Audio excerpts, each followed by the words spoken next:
Força de atrito. A força de atrito é uma força que ela é sempre contrária ao movimento. Vejamos essa primeira figura. Nós temos um bloco e que uma força F está causando movimento. A força de atrito, então, seria contrária a esse movimento. E por que a força de atrito surge?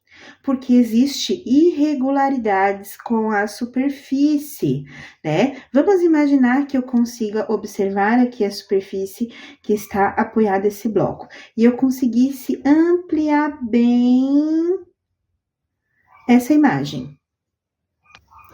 Eu iria ver uma superfície toda irregular, toda cheia de rugosidades, que a gente diz que ela não é perfeitamente lisa, ela vai ter atrito. E este atrito, então, vai dificultar o movimento. Então, a força de atrito é uma força que leva em consideração essa superfície, essa rugosidade com a superfície. Tá? E como ela também leva em consideração o contato com a superfície de apoio, a gente também tem a normal aqui, né? Relacionando a superfície de apoio com a força de atrito. Então, o FAT da fórmula justamente é força de atrito. Deve ser expresso por ser uma força em newtons. O μ, que é essa letra grega, que é um M com uma perninha mais comprida, tá? O μ é o coeficiente de atrito com a superfície, do corpo com a superfície. Cada superfície tem uma rugosidade e cada corpo também tem uma superfície, uma característica, né? Então, a união dessas duas características forma coeficiente de atrito, que são valores tabelados previamente, tá? Feitos experimentalmente, e são valores que a questão deve dar, tá? E ele não tem unidade, é somente um número. E o N é a força normal, que também deve se expressar em newtons. A força de atrito pode ser separado em duas: força de atrito estático e força de atrito cinético. A força de atrito estático, ela ocorre quando você tenta mover um corpo, mas não consegue. Imaginemos esse mesmo bloquinho aqui, ó. Se a gente tem um carinha empurrando ele com uma força F, de uma intensidade, né, bem grande, mas a força de atrito com a superfície é muito grande. Ele tenta empurrar, mas não consegue.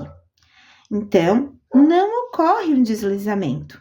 Nesse caso, a força de atrito atuando ali é uma força de atrito estático. E para respeitar a segunda lei de Newton, a força resultante atuando sobre um bloco, ela é igual a massa vezes a aceleração.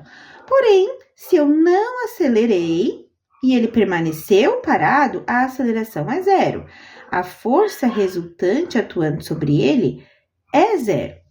Para corpos em que a força resultante atuando sobre os corpos são zero, né? Você precisa entender o seguinte: quanto seria essa força de atrito que está atuando no bloco para uma força de, por exemplo, 20 newtons, e essa força de 20 newtons não consegue mover?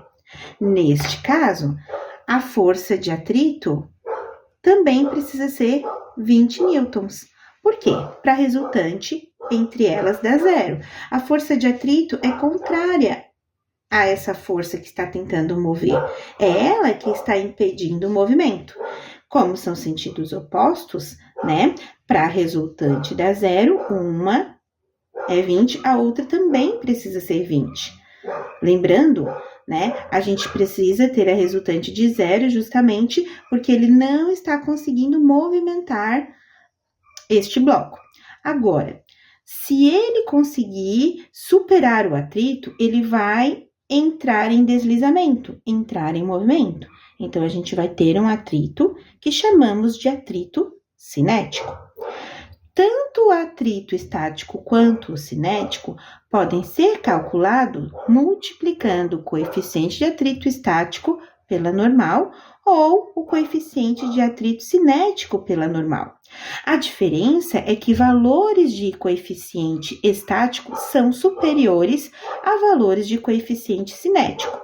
Se vocês lembrarem e fizerem analogia com os próprios carros que tendem a entrar em movimento, um carro parado, para arrancar, você precisa colocar na primeira marcha. É uma marcha mais forte, você precisa de mais força para arrancar, justamente para vencer esse atrito estático.